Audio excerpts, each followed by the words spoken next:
Sir, OPS TTV Dinakaran இருவரையும் கூட்டணியில் சேர்த்துக் கொள்வதற்கு எடப்பாடி பழனிசாமி சம்மதம் தெரிவித்து விட்டாரா?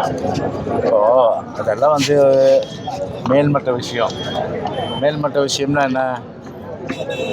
ஓபிஎஸ் டிடிவி அவங்க ஒரு ஒரு ஒரு என்னென்னா ஒரு நிலைப்பாடு எடுக்கிறாங்க. ஸோ அந்த நிலைப்பாடை பொறுத்தவரை அது ஏற்றுக்கொள்வதா இல்லையான்றது பொதுச்செயலாளர் தான் முடிவு செய்வார். ஏன்னா இந்த விஷயத்தில் நீங்கள் கேட்குற கேள்விக்கு நான் இப்போதைக்கு எதுவும் கருத்து சொல்ல முடியாது. லெட்ஸ் வெயிட் அண்ட் சீ. முன்னாடி எல்லாம் ஓபிஎஸ் டிடிவி தினகரன் பற்றி கேள்வி கேட்டா ஒரு திடமான பதில் வரும் உங்ககிட்ட இருந்து. ஆனால் இப்போ அந்த மாதிரி வரமாட்டேது. என்ன காரணம்? எப்போதுமே ஒரு கடுமையாக விமர்சனம் பண்ணுறவங்களுக்கு ஒரு கடுமையான அளவுக்கு நான் விமர்சனம் பண்ணியிருக்கேன்.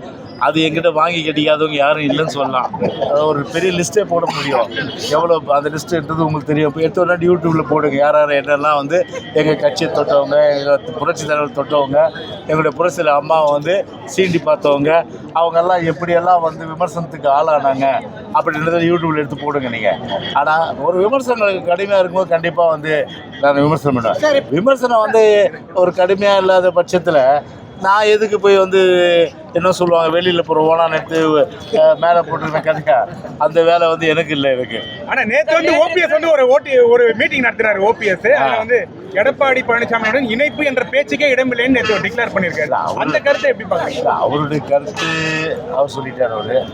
இப்போ எங்கள் கருத்தை பார்த்தீங்கன்னா பொதுச்செயலாளர் பொறுத்தவரை உரிய நேரம் சொல்லுவார். எலெக்ஷன் டைம் இருக்குல்ல பிரகாஷ், அதனால் லெட்ஸ் வெயிட் அண்ட் சீ.